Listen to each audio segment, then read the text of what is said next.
माहिती की मी कुठल्या विषयावरती बोलायला पाहिजे असं तुम्हाला सगळ्यांना वाटतंय, पण मला एक गोष्ट प्रामाणिकपणे सांगा की आपण त्या गोष्टीला तेवढे इम्पॉर्टन्स देणं खरंच गरजेचं आहे का? काकूंनी पूर्णपणे प्रयत्न केला होता की चांगलं सॅवेज रिप्लाय देऊ आपण हिला, पण काकूंचा ॲज युज्युअल तो पण प्रयत्न फसला. काय तर म्हणे आता रोस्ट केल्यानंतर काकू केस करणार आहेत. काकू एक गोष्ट प्रामाणिकपणे सांगा, केस लढायला पैसे कुठून आणणार आहेत का? याच्यासाठी पण सुपर चॅट मागणार आहेत?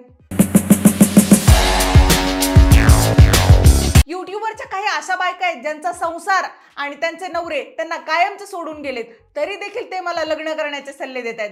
हे म्हणजे कसं आहे माहितीये का? आपण हसे लोकांना, शेंबूड आपल्या नाकाला. आमच्या शेजारी राहते, नवऱ्यानं टाकलंय तिला. ह्या विषयावरती आपण शेवटच्या 3 मिनिटात बोलू. थांबा लगेच व्हिडिओ पुढे घेऊन तिथं जायची गरज नाही. अगोदर बाकीचा व्हिडिओ पूर्ण बघून घ्या. मला माहिती लगेच तुमचं बोट गेलं नाही का शेवटच्या 3 मिनिटाकडे, है ना? मराठी ब्लॉगिंग चॅनलचं कसं झालंय माहिती का? एक ना धड भाराभर चिंध्या. आता आम्ही दोघी जावांपैकी जी दुसरी जाऊ आहे का, म्हणजे सासरची माणसं रुपाली शिंदे, यांच्याबद्दल आज आपण व्हिडिओमध्ये बोलूयात. चला तर मग व्हिडिओमध्ये पुन्हा एकदा करपावून टाकूयात आम्ही दोघी जावांना. कारण व्हिडिओमध्ये मी रोस्ट नाही करत, मी पार करपावते, कारण माझा पॅटर्नच वेगळा आहे. युट्यूबवरच्या ब्लॉगर्सच्या घरातलं दुःख संपलं तर हे लोक करतील काय? आणि फक्त तुमच्या मावशीसाठी चालू केलं होतं, पण एका याच्यावर प्रत्येक व्हिडिओमध्ये वेगवेगळे पार्ट जर असले, सिरियलला पण शोभा येते आणि आपल्या चॅनलला पण शोभा येते, तर ते दादा यायला लागला, वहिनी यायला लागली, तर असं सगळे मिळून येतो. युट्यूबवरच्या ह्या ठराविक बायका आहेत ना, यांनी त्या एकता कपूरच्या सिरियलची एवढी पारायणं केली की यांच्या मेंदूवरती अख्खी एक लेअर बसलीये कटकारस्थानाची. आणि प्रत्येक सिरियलमध्ये कशी सासू वाईट असते, तसंच सेम यांच्या ब्लॉगिंग चॅनलवरती यांची सासू वाईट आहे. तर काय नाही, एवढंच सांगायचं होतं मला. तुमचा दादा बघा असा वागतोय, कसं सांगू, त्याचा फोन पण स्विच ऑफ लागतोय. आता त्यांच्या रोजच्या आयुष्यात एवढे कसे काय दुःख असू शकतात, एवढे कसे काय विघ्न असू शकतात, ह्याचा मला देखील प्रश्न पडतो. युट्यूबने आता एक टॅगलाईन लॉन्च करायला पाहिजे, दुःख दाखवा, पैसे कमवा. तर या सगळ्या युट्यूबर्सच्या आयुष्यात एकामागून एक असे दुःख काय येत असावेत? मला देखील हा प्रश्नच पडलाय. आम्ही युट्यूबर नॉर्मल नाहीयेत आणि नॉर्मल माणूस नसल्यामुळे आमच्या जीवनामध्ये युट्यूबर असल्यामुळे आम्हाला काही ना काही घटना आमच्या घडतच असतात किंवा घडवावे लागतात. व्हिडिओसाठी घडवावे लागतात. भाई, तुमचं ब्लॉगिंग चॅनल आहे, सिरियलचा सेट नाहीये की मुद्दामून तुम्ही गोष्टी घडवून आणाल आणि लोकांचं अटेन्शन मिळवाल. मुंबईकर निखिल, सौरव जोशी हे काय असेच मोठे झालेत का? त्यांनी त्यांचा रिअल चेहरा दाखवला युट्यूबवर. त्याला मान्य करू की तुम्हाला हे सगळं घडवून आणावं लागतं, त्याच्याशिवाय तुम्हाला लोकांचं अटेन्शन मिळत नाही. पण तुमच्या सिरियलचा तुमच्या ब्लॉगिंग चॅनलचा जो प्लॉट आहे ना, तो 4च विषयांच्या अवतीभोवती कसं काय फिरतो? त्यांच्या तिघींच्या चॅनलचे फक्त 4 विषय आहेत, ते सुद्धा कंपल्सरी. सासरवास, चिकन मटन, गाराने, नाहीच काही जमलं तर कमेंट ब्लॉगिंग. कमेंट उचलायचं आणि त्याच्यावरती ब्लॉग करायचा. त्या बायकांच्या व्हिडिओमधून तुम्हाला काही शिकायला मिळो नाही मिळो, पण ह्या व्हिडिओमधून तुम्हाला एक महत्त्वाची माहिती मिळणार आहे. ॲलोवेरा प्लांट किती आयुर्वेदिक आहे आणि त्याचे किती आयुर्वेदिक बेनिफिट्स आहेत हे वेगळं काही सांगायला नको. तर तेच आता एका बॉटल फॉर्म मध्ये तुम्हाला उपलब्ध झालेलं आहे. हे आहे वाव स्किन सायन्सचं 99% प्युअर ॲलोवेरा जेल. त्याचे किती मल्टीपर्पज यूज आहेत हे मी तुम्हाला आज दाखवणार आहे. हे तुमच्या केसांसाठी, स्किनसाठी आणि स्कॅल्पसाठी किती उपयुक्त आहे हे तुम्हाला व्हिडिओमध्ये कळेलच. ह्यामध्ये कुठलेही हार्श केमिकल्स नाहीयेत, जसं की मिनरल ऑइल, सिलिकॉन, पॅराबिन आणि सिंथेटिक फ्रेग्रन्स. त्यामध्ये असलेलं झॅन्थनगमचे स्किनवरती कंडिशनरचं काम करतं आणि स्किनला मॉइश्चराइज ठेवतं. वाव स्किन सायन्सच्या ॲलोवेरा जेलमध्ये थोडीशी साखर मिक्स करा आणि स्किनवरती स्क्रब करा. त्यात आहे ॲलोवेरा ज्यूस, जे इन्स्टंट हायड्रेशन देतं, ड्रायनेस कमी करतं, सूज आणि जळजळ कमी करायला देखील मदत करतं. वाव स्किन सायन्सचं ॲलोवेरा जेल कोलाजिन बूस्ट करून अँटी एजिंग प्रमोट करतं आणि यामध्ये असलेलं सिट्रिक ऍसिड टॅनिंग कमी करून स्किन उजळ बनवते. मी हे मेकअपच्या आधी प्रायमर म्हणून पण वापरते. नेहमी वॅक्स करण्यापेक्षा मी जेव्हा हाताला शेविंग करते तेव्हा याला आफ्टर शेविंग आणि बिफोर शेविंग पण वापरते, ज्यामुळे माझी स्किन एकदम मॉइश्चराइज राहते आणि स्किनला कुठल्याही प्रकारची जळजळ होत नाही. मी हे स्कॅल्पला लावते केस धुवायच्या 1 तास आधी, ज्यामुळे केसांचा ड्रायनेस कमी होतो, डॅन्ड्रफ आणि इची स्कॅल्प देखील कमी होतो. सोबतच बॅक्टेरियल आणि फंगल ग्रोथ पण हे कमी करतं. तुमचं वाव स्किन सायन्सचं 99% प्युअर ॲलोवेरा जेल आजच ऑर्डर करा. लिंक माझ्या डिस्क्रिप्शनमध्ये दिलेली आहे आणि तुमच्या स्किनला आणि हेअरला हेल्दी बनवा आणि बना बी वाव, ते पण नॅचरली. प्लॅनिंग करून भांडण करण्यात ह्या देखील तेवढ्या सहभागी होत्या बरं का. आणि चुकीची माहिती देऊन विकली गेलेली गोष्ट फ्रॉड म्हणून गृहीत धरले जाते. जे आम्ही युट्यूबवर तुम्हाला जे देतोय ना, ते एक प्रकारचं कॉन्टेंट आहे, ज्ञानाची, माहितीची, मनोरंजनाची एक प्रकारची वस्तू आहे. आणि जर आम्ही तुम्हाला ती वस्तू खोटं बोलून विकली, चुकीची दाखवली, चुकीची माहिती देऊन तुमच्यापर्यंत पोहोचवली, तर तो एक प्रकारचा फ्रॉड आहे. Include promotion. पण हां, ज्याच्या खाली डिस्क्लेमर आहे तेच ॲप बरं का. पण हे यूट्यूबर्स जे आहेत, जे खोटी माहिती तुमच्यापर्यंत पोहोचवतात किंवा खोटे भांडणं तुमच्यापर्यंत पोहोचवतात, ते खाली डिस्क्लेमर देतात का की आमच्या व्हिडिओमध्ये चाललेली भांडणं खोटी आहेत आणि तुम्ही याच्यामध्ये इन्व्हॉल्व होऊ नका म्हणून. तुमचा मूल्यवान वेळ, तुमचे पैसे, तुमचा डेटा सगळं तुम्ही आमच्यावरती खर्च करता, पण आम्ही तुम्हाला फसवतोय असं हे यूट्यूबर्स सांगतात का? लोकांनी त्यांचा 1.5 GB डेटा तुमच्या भांडणं बघण्यामध्ये किंवा तुमचं टेन्शन घेण्यामध्ये का घालवावा? सासूबाईंना वाईट पोर्ट्रे करायचं, सासूरवास आहे हे दाखवायचं, सासूबाई असं बोलल्या, सासूबाईंनी हे केलं, हे सगळं तुम्ही युट्यूबवरती पोर्ट्रे करता. हे खरंच असं आहे का? तुमच्या व्हिडिओच्या माध्यमातून तुम्ही काय मेसेज देता, तुम्ही काय पॉझिटिव्हिटी स्प्रेड करता? युट्यूबवरच्या एका आबला नारीचे व्हिडिओ फक्त आपल्या नवऱ्याभोवतीच फिरत होते, आता यांच्या सासूभोवती फिरतात. सासूबाई कालवण असं करतील, सुना रील्स बनवतात, सासूबाईंना येतं हसायला, सासऱ्याचा राग सासूबाईंनी माझ्यावर काढला, सासूचा ओरडा बसला, सासू हरवल्या बस स्टँडवरती, सासू सुनेला घरात काम, सासूबाई जात आहेत गावाला, सासू अशी कमेंट करू नका, सासूबाईने बनवला भोपळा. सासू सासू सासू, फक्त सासू. महिनाभर प्लॅनिंग करून खोटे व्हिडिओ टाकून जेव्हा यांचा युट्यूबवरचा पहिला पगार होतो तेव्हा यांना खूप आनंद होतो. खरंच खूप भारी वाटते मला. आनंदीकडे जिकडे तिकडे चोहीकडे. आनंदी आनंदकडे जिकडे तिकडे चोहीकडे. त्यांनी 17 जानेवारीला एक व्हिडिओ टाकला होता ज्यामध्ये ह्या म्हटलं होतं माझ्या अकाउंटला फक्त 4 रुपये आहेत आणि मी आता लोकांकडनं पैसे उसने घेतले वगैरे वगैरे, एकदम केविलवानं तोंड करून. आणि माझ्या अकाउंटवर तुम्ही बघू शकता, दिसतंय का? पण त्याच्या एक्झॅक्टली 8 दिवस अगोदर ह्या जेव्हा पार्लरला गेल्या, जेव्हा यांनी खरेदी केले, तेव्हा पैसे अचानक म्हणजे काही कुठला धनलाभ वगैरे झाला होता का? 17 जानेवारीच्या नंतर यांनी सोन्याची खरेदी केली. तर चला हे पण कमेंटद्वारे सांगा ना. आज मस्त एन्जॉय केला. हे मी एकटी नाही म्हणते बरं का, यांचे सबस्क्रायबरच यांना कमेंट बॉक्स मध्ये रियालिटी चेक देतात. किसी को क्या ही पता चलेगा, म्हणजे थोडंसं रडलं की व्ह्यूज पण वाढतील आणि चांगले डॉलर्स पण जमा होतील. तुम्ही ना एक डायरी घ्या आणि त्या डायरीवरती लिहून काढत जा की आज आपण काय खोटं बोललो व्हिडिओमध्ये, म्हणजे तुमची तारांबळ उडणार नाही आणि लोकांना तुम्ही खऱ्या वाटाल. आता हा व्हिडिओ एकदम व्यवस्थितपणे ऐका बरं का, ती लहान मुलगी काय म्हणते. तर बाजारातनं प्रांजलसाठी घड्याळ घ्यायचं होतं, कारण ती घड्याळ घेण्यासाठी एवढी पाठी लागली होती, कारण वेदांकडे जसं घड्याळ होतं ना तसं तिला घड्याळ पाहिजे होतं सेम. तर ते रडत होते. का ग?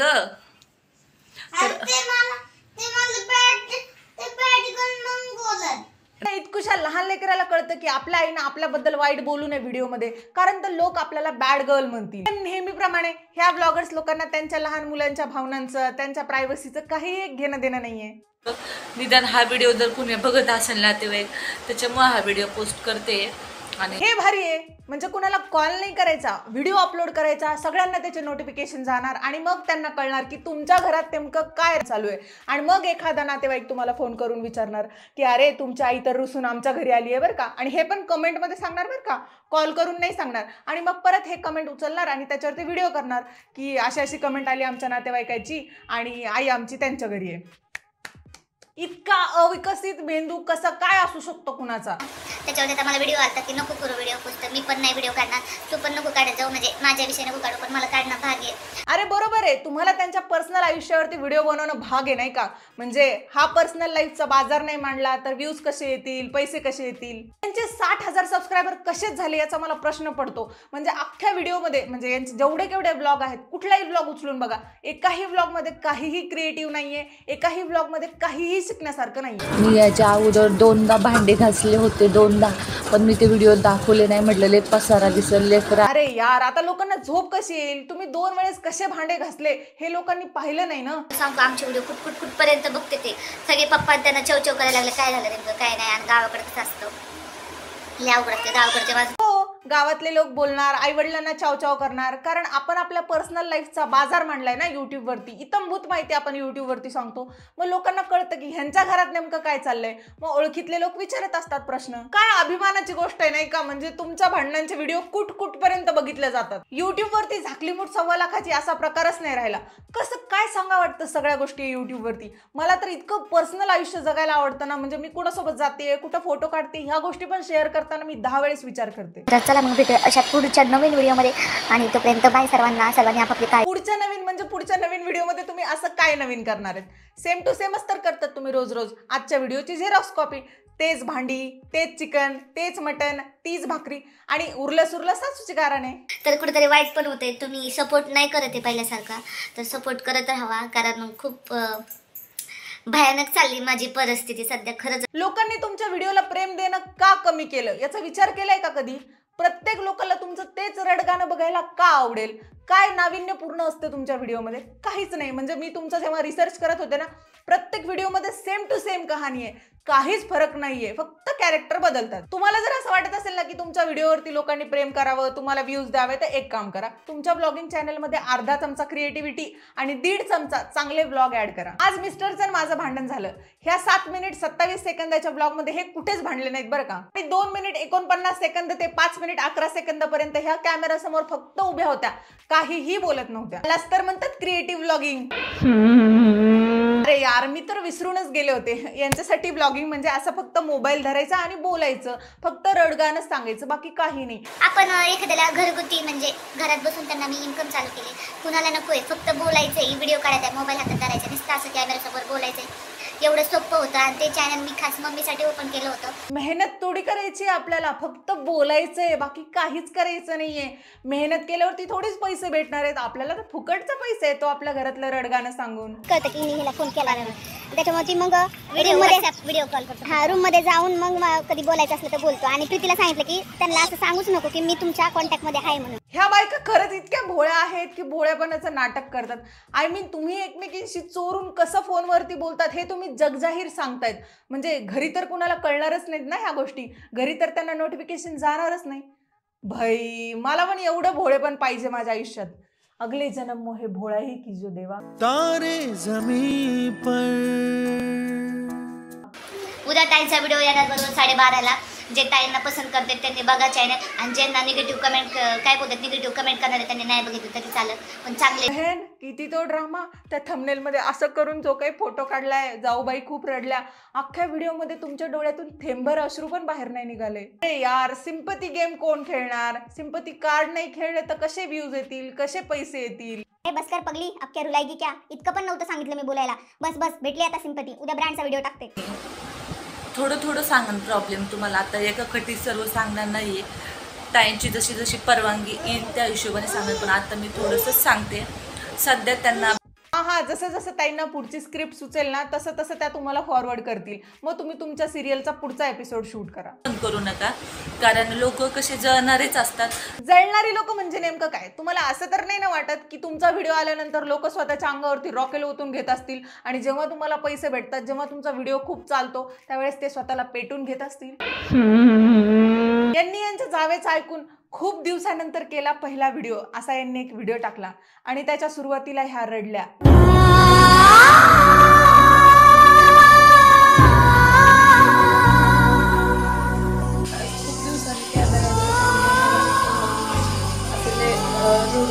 And the Oscar goes to. यांची ऍक्टिंग बघून माझ्या मायटोकॉन्ट्रियामध्येच अटॅक आला. तुमचा जर हा पहिला व्हिडिओ असेल तर मग पॅरलर युनिव्हर्स मध्ये शूट केलेत का हे 1000 व्हिडिओ? कोणत्या टॉपिकवरती व्हिडिओ पाहिजेत नक्की मला कमेंट करून सांगा. मी त्या टॉपिकवरती व्हिडिओ तुमच्या बरोबर. आम्ही किती जरी घसत आणून तुम्हाला सांगितलं ना की तुमच्या ब्लॉगच्या चॅनलमध्ये तुम्ही हे करा, पण तुम्ही ते नाही करणार. तुम्ही काय करणार? सासूची बुराई, जावांची बुराई, वेगळे झालं म्हणून माझ्यावरती आला सगळा आळ, हे सगळे तुमचे विषय असणार आणि ह्याच्यावरतीच तुम्ही ब्लॉगिंग करणार.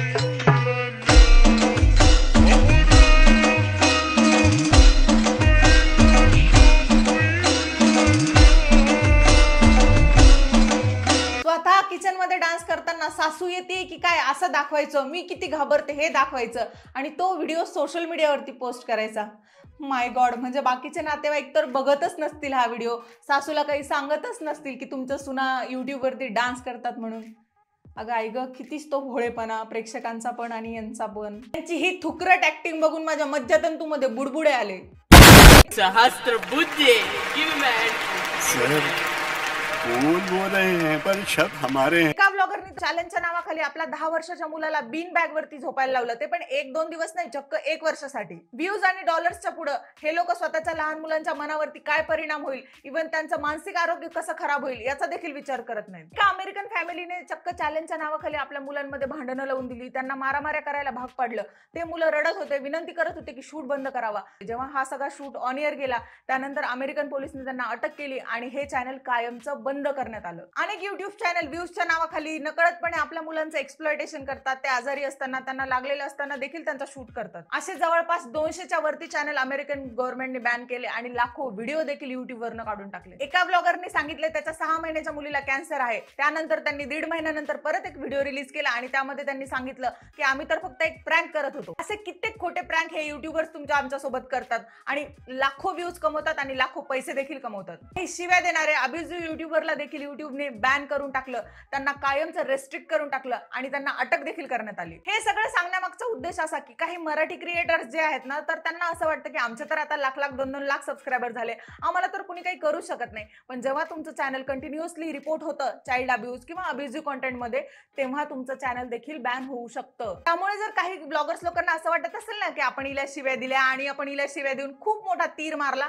तर मला त्यांना एक गोष्ट सांगायची की तोच तीर कधी येऊन तुमच्या बरोबर आहे, तुम्हाला जे आता तुम्ही मनात बोलून घेतलं ना, तेच कधी येऊन घुसेल ते कळणार देखील नाही. आणि ह्या काकू ज्या रोस्टिंग रिएक्शन वाल्यांना केस करण्याची धमक्या देत आहेत ना, तर त्या काकूंना एक गोष्ट सांगायची आहे.